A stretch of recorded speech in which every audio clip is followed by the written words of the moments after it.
Vitamin B 12 గురించి చెప్పాను. అలాగే విటమిన్ డి మీరు ఆ సూర్యుడిని చూస్తే వచ్చేస్తుంది దేహంలో, అదంతకదే తయారవుతుంది.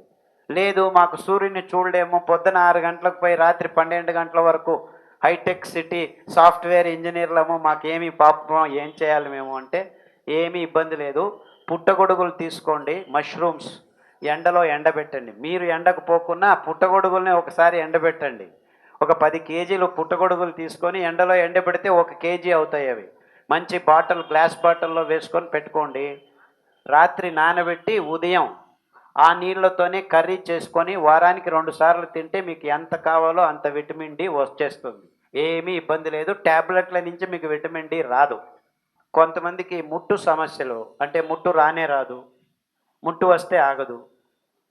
ఇది పీసీఓడి అయి ఉండొచ్చు, గర్భకోశంలో గడ్డలు ఉండొచ్చు. ఇవన్నిటికీను పీసీఓడి గర్భకోశ సమస్యలని పట్టీలో ఉందండి. దాన్ని వాడితే ఈజీగా గంటన్నర నడవాలి. ఈ హార్మోన్ ఇంబ్యాలెన్స్కి walking is the best solution. Course నా అభిప్రాయంలో వాకింగ్ లేకుండా మానవ జాతి జీవనం చేయకూడదు. ప్రతి ఒక్కరూ, దేవుడు 2 కాళ్ళు ఇచ్చాడు. కాళ్ళు ఎందుకు ఇచ్చాడయ్యా? నడిచేదాన్ని. సో ప్రతి ఒక్కరూ ఉదయం ఆ సూర్యభగవానుడు లేస్తున్నప్పుడే, అంతకుముందే ఒక 15 నిమిషాల ముందు లేచి నడిచారంటే అన్ని పనులు సరాగంగా జరుగుతాయి రోజు మీకు. So everyday get up, walk when the sun is rising, and if possible walk in the evening when the sun is setting. Best times to walk. Expose yourself to this wonderful aspect of nature. ప్రకృతికి దగ్గరగా రావటం అంటే మొదటి కార్యం ఏమిటంటే ఆ ఉదయిస్తున్న సూర్యుడిని, అస్తమిస్తున్న in fact జీవనాధారం మొత్తం ప్రపంచంలో ఆ సూర్యుని శక్తే. అక్కడి నుంచే చెట్లు గ్లూకోజ్ని తయారు చేసేది. సో అద్భుతమైన కార్యం అది. సో సూర్యునికి పొద్దున సాయంకాలం 2 సార్లు నమస్కారాలు వేయండి. హెచ్ఐవి, హెపటైటిస్ బి, ఎస్ఎల్ఈ ఇలాంటి రోగ నిరోధక శక్తిని కోపలుకుంటూ మన దేహంలోకి వైరస్లు రావటం చాలా సులభంగా బాగు చేసుకోవచ్చు. ఆ 7 కషాయాలు ఉన్నాయి. దానికి తోడు ఉదర సంబంధం లేకపోతే యకృత్తుకు సంబంధమైనవి లివరు, కిడ్నీ అలాంటివి పట్టీలో రాశాము. ఉదరానికి యకృత్తుకు సంబంధించి ఊదలు అక్కి ఎక్కువగా తినాలి. ఊదలు బియ్యం 3 రోజులు, మిగిలిన ధాన్యం ఒక్కొక్క రోజు తింటూ కానుగాకు కషాయం, తంగడి ఆకు కషాయం, మెంతి ఆకు కషాయం చాలా అద్భుతంగా పనిచేస్తాయి మీ లివర్ మీద. ఆ డెంట్ ప్రాబ్లమ్స్ మీరు టూత్ పేస్ట్ బ్రష్ తీసేస్తే మీ దేహం నుంచి 90% పళ్ళ ప్రాబ్లమ్స్ అన్నీ సాల్వ్ అయిపోతాయి.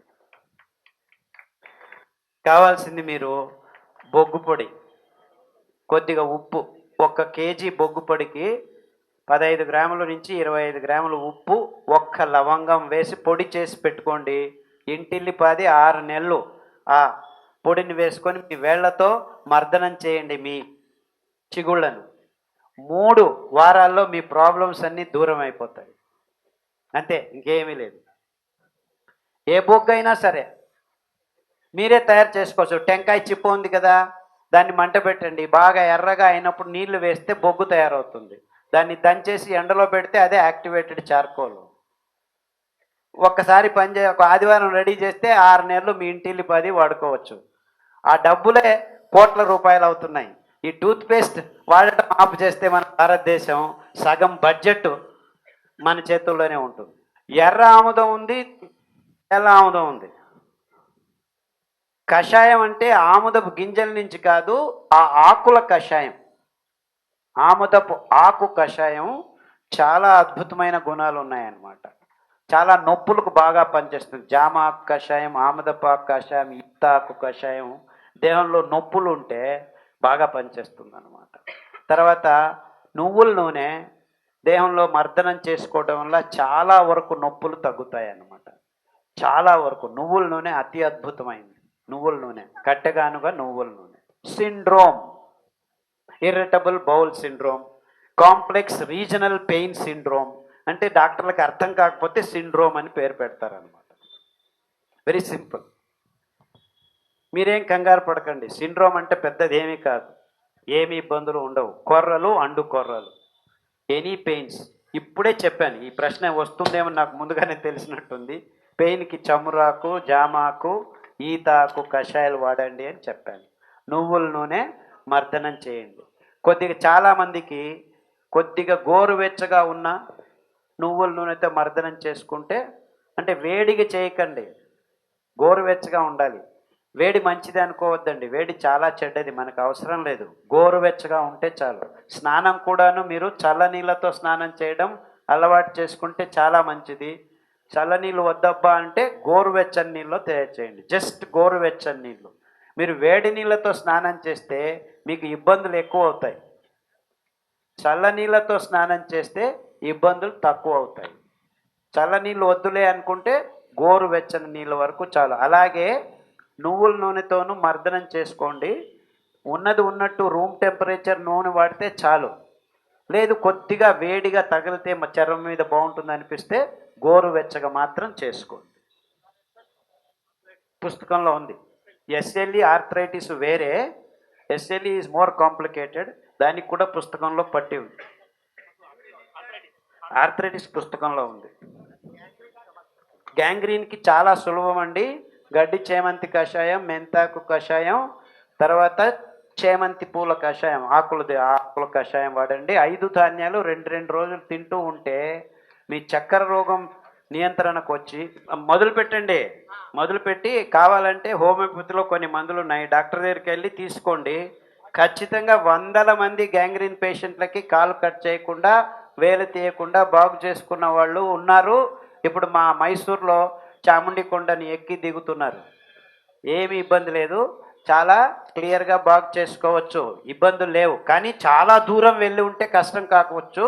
బట్ ఒక మంచి హోమియోపతి డాక్టర్ ఆధ్వర్యంలో మీరు ఈ కషాయాలు, ఈ సిరిధాన్యాలు తింటూ ఉంటే వందల మంది, వేల మంది బాగు చేసుకుంటున్నారు. No problem at all. బొల్లి, ఈ చర్మ సంబంధ రోగాలని ఉందమ్మా, నువ్వుల నూనె రాసుకోవాలి. రాత్రి రాసుకొని ఉదయం కలబంద ఆ గొజ్జు దాంతో పూసుకొని స్నానం చేయాలి. సోపులు వాడకూడదు మీరు. No soap is good. So కుంకుడుకాయలు, సీగే పొడి, కలబంద, ఇవి మీరు చర్మాన్ని శుద్ధం చేసుకోవడానికి వాడాల్సిన పదార్థాలు. దానికి తోడు కలబంద కషాయం పుస్తకంలో రాశారు చర్మ సంబంధం గురించి, దాన్ని వాడితే తగ్గుతూ వస్తుంది. చాలామంది బొల్లు ఉంటే నూనె పూసుకొని ఎండలో కూర్చోవాలి అంటారు. ఎండలో కూర్చోవాల్సిన అవసరం లేదు.